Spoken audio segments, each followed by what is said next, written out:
Hello and welcome to their education tutorials. तो आज हम पढ़ने वाले हैं कि कांग्रेस से पहले कितने एसोसिएशन बन चुके थे या कितने ग्रुप्स बन चुके थे।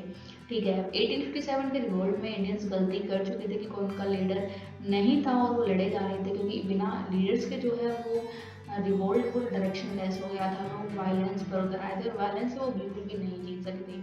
अब इस बात को समझाने के लिए वहाँ पर उनका कोई लीडर नहीं था। एक लीडर था जो उन्होंने मुझसे बनाया था, लेकिन वो किसी काम का नहीं था, जो उनको बिल्कुल भी हेल्प नहीं करता था। वो बस ऐसे ही वो बना दिया करते थे। ठीक है, तो अभी क्या 1857 के बाद क्या क्या एसोसिएशन बन चुकी है, तो यहाँ पे समझ आ गया है कि लीडर होना बहुत जरूरी है। ठीक है, तो सबसे पहला जो एसोसिएशन बना था वो बना था 1838 जुलाई में, जो कि जमींदारी एसोसिएशन को नाम दिया गया है, या लैंड होल्डर सोसाइटी जिसको नाम दिया गया है। इसका जो एम था वो सिर्फ एक एम था कि जमींदार की जो भी प्रॉब्लम्स होगी वो जो है ब्रिटिश अथॉरिटी तक उन्हें पहुंचानी है। दूसरा अप्रैल 1843 में एक एसोसिएशन बनी थी, बंगाल ब्रिटिश इंडिया सोसाइटी, जिसका एम था कि हमें जो है लोकल लोगों से जो है इन्फॉर्मेशन इकट्ठी करनी है कि उनको क्या प्रॉब्लम्स हैं, क्या पॉलिसीज की वजह से उन पर टॉर्चर हो रहा है, या क्या रीज़न है कि अब उनको प्रॉब्लम हो रही है अपनी लाइफ जो है डिस्क्राइब करने में। तो वो सारी प्रॉब्लम जो लोकल लोगों की हुआ करती थी वो ब्रिटिश तक उनको लेके जाने थे। उसके बाद British India association of Kolkata 1858 में 1851 में ये बनी थी, और बंगाल ब्रिटिश सोसाइटी और लैंड होल्डर सोसाइटी को यहाँ पर मर्ज कर दिया गया था। उनको मर्ज कर कर ही बनी थी। यहाँ पर उन्होंने एक अचीवमेंट उनको यहाँ पर मिला था कि उन्होंने जो है सेपरेट लेजिस्लेचर की मांग की थी, यानी कि वो सेपरेट लेजिस्लेचर में अपना जो है अस्तित्व चाहते थे। वहाँ पर उनको जो है अपनी सीट चाहिए थी, लेकिन वो सिर्फ सीट ही दी गई थी, पावर नहीं दी गई थी। यहाँ पर वो गलती कर जाते हैं कि सिर्फ सीट ही मांगते हैं, उनको पावर मिलती नहीं है। इसका रिजल्ट चार्टर एक्ट 1853 में सामने आया है कि 6 मेंबर्स को जो है गवर्नर जनरल के काउंसिल में जगह मिल जाती है, और सिर्फ जगह मिलती है, पावर कुछ नहीं मिलती है।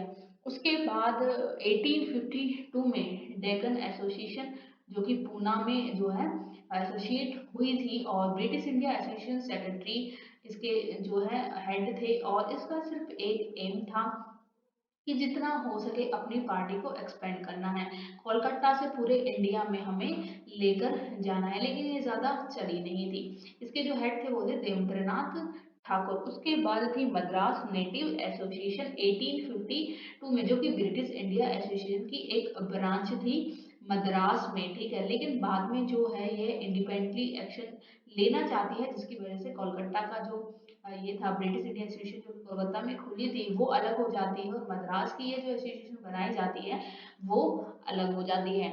उसके बाद बॉम्बे एसोसिएशन 1852 16 अगस्त को बनी थी, और यह बस इसका एम ये था कि ये टाइम टू टाइम इंडियंस की प्रॉब्लम्स को गवर्नमेंट ब्रिटिश गवर्नमेंट तक अंडर लेके जाए, उनको बताए कि क्या प्रॉब्लम्स जो है लोगों को हो रही है, कृपया आप अपनी पॉलिसीज में कोई चेंजेस करिए।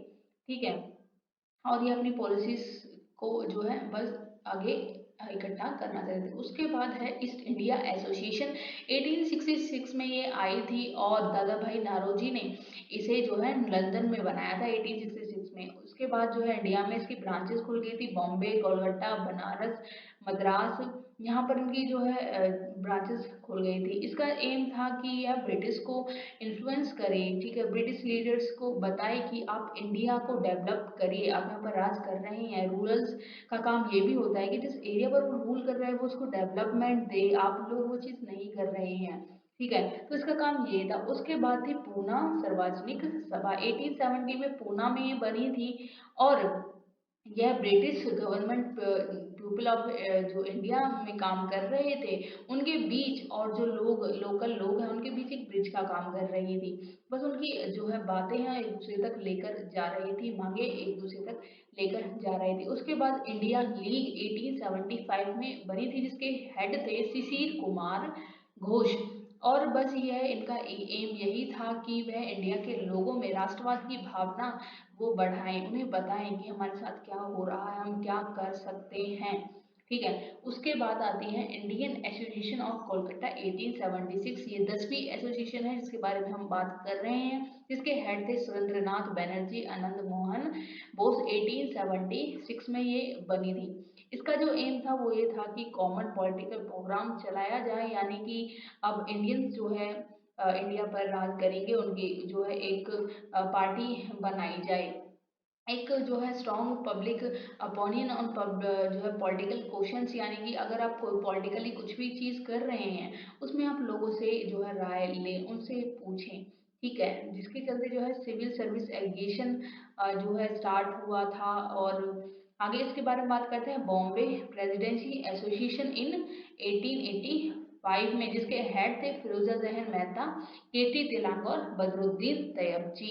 1885 में ये बनी थी और इसका एम था वो ये था कि जो भी पॉलिसीज ब्रिटिश बना रहे हैं और जिसकी और उनकी वजह से जो प्रॉब्लम हो रही हैं वो सामने रखना। उसके बाद आता है मद्रास महाजन सभा, जो हमारी लास्ट थी, जो हमारी मेन जो मेन जो पॉलिसीज थी या मेन में जो एसोसिएशंस रखी गई थी वो मैंने डिस्कस कर ली हैं।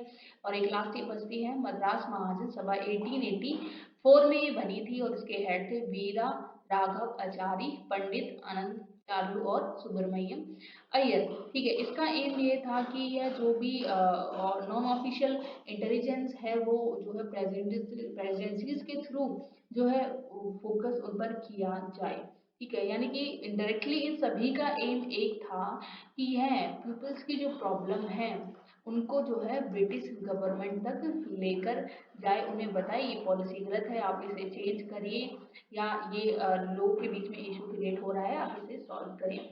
इसी से लेक्चर खत्म होता है और हमने 12 एसोसिएशन जो है यहाँ पर क्रिएट कर ली है, उनके बारे में डिस्कस कर लिया है। आई होप आपको ये समझ आ गया होगा। इसमें कोई ज़्यादा याद करना नहीं है, ज़्यादा डीप में पढ़ना नहीं है, बस नाम याद रखना है, ईयर याद रखना है और कुछ इंपॉर्टेंट्स हैं तो उनके लीडर भी याद रखने हैं। Thanks for watching.